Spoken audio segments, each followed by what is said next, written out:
Hey everyone, Zach here. Now on Season 1, Episode 8 of Voltron Legendary Defender, Rebirth.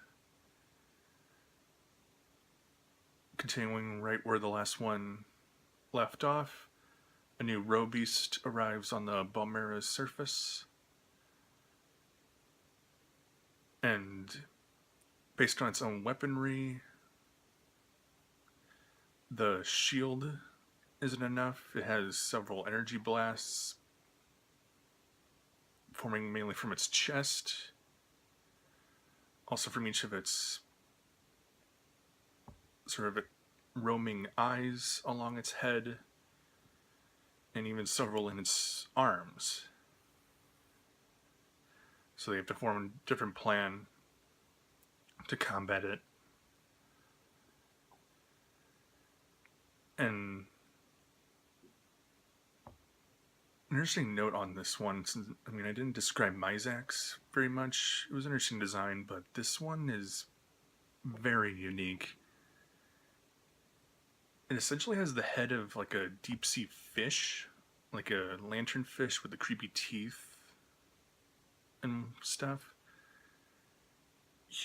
Overall humanoid torso, but then each of its arms and legs is sort of like a octopus or squid tentacle, and sort of unifying that with a red and black color scheme with green weaponry. That's sort of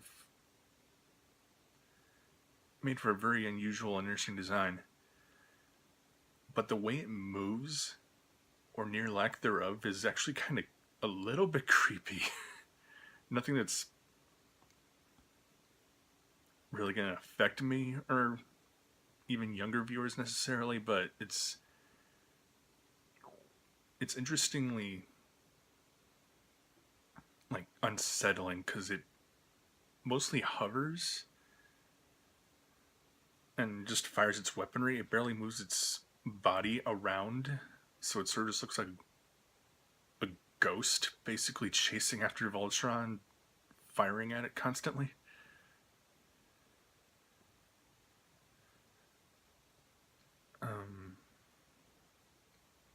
Unfortunately, life readings are soon shown that with all the plundering of the Balmera's resources, the creature's basically on its last breaths, and it would essentially implode upon itself and destroy everything left on or in it. So with Allura's help coming down to the surface, she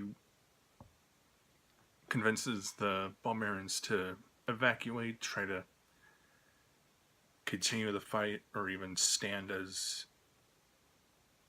resistors to Zarkon's rule. Takes a little convincing, admittedly, because they feel such a life debt to the creature that they feel that they would basically want to die along with it because of the suffering it's gone through. And then they think of a unique, risky endeavor to try a large-scale rejuvenation ritual that the Alteans used to perform. Usually didn't require much effort, but with this one, Allura basically has the central point, but beginning at the Castle of Lion's new crystal, and then amplified out to all the Balmerans and their psychic connection to their world. Basically try a slow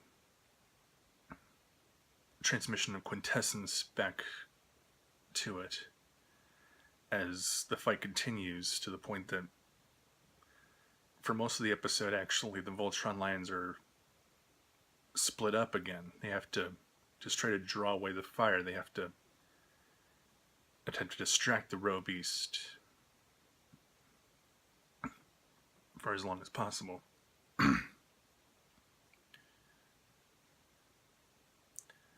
Although briefly there was a new weapon that came in handy through Hunk's Yellow Lion, accessed in the same way as the Blazing Sword that Keith has access to. Another Bayard ignition sequence of sorts. Admittedly, I guess they had to cheat a little bit with the parallel there. It doesn't form from the leg, but it sort of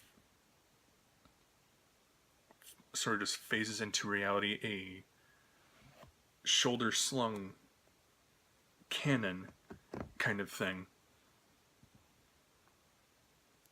And first shot isn't very effective, just a straight sustained blast from it. But then they realize they can access sort of a scatter of blasts sort of just flying in and out all around the Robeast that disables its arms. Eventually, it is overall subdued, basically with a punch to the chest that I guess sort of backfires a bit of that energy into itself. Still not down for the count, though. And kind of a Deus Ex Machina sort of thing, but with the build-up, I felt it was kind of suitable. The Balmera itself, after it's revitalized to a decent state, encases the Robeast in just a massive crystal formation that it generates from its surface.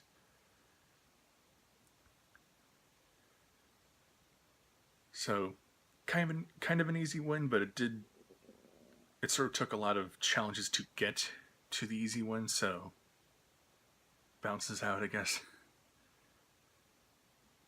Or kind of net difficult.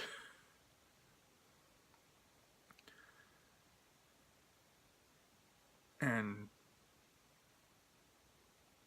that's it as far as story goes for this one.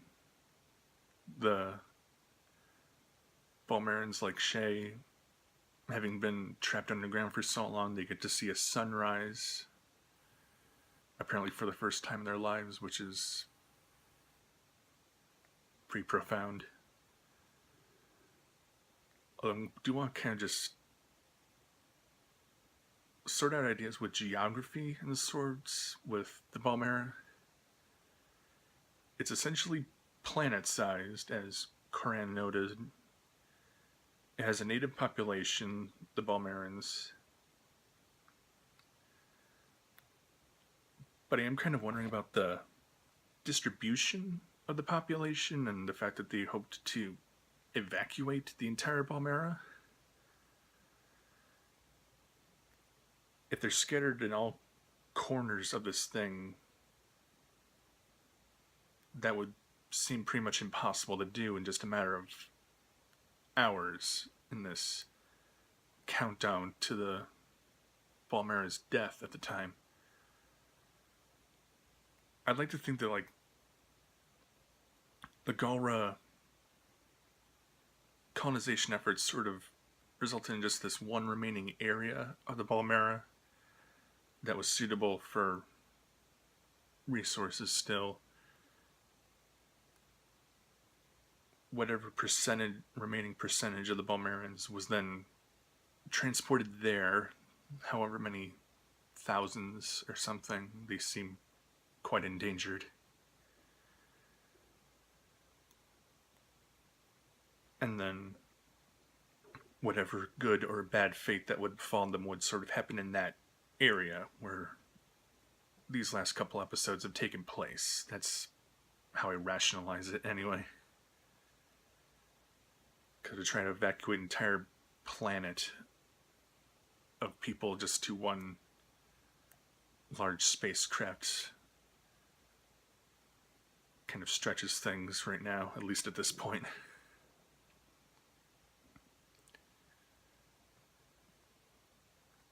But that's about it for this one. Not sure if it'll the story will remain on the Balmera or if it'll move to other locations throughout space. We'll see how things progress pretty soon. See you in episode 9.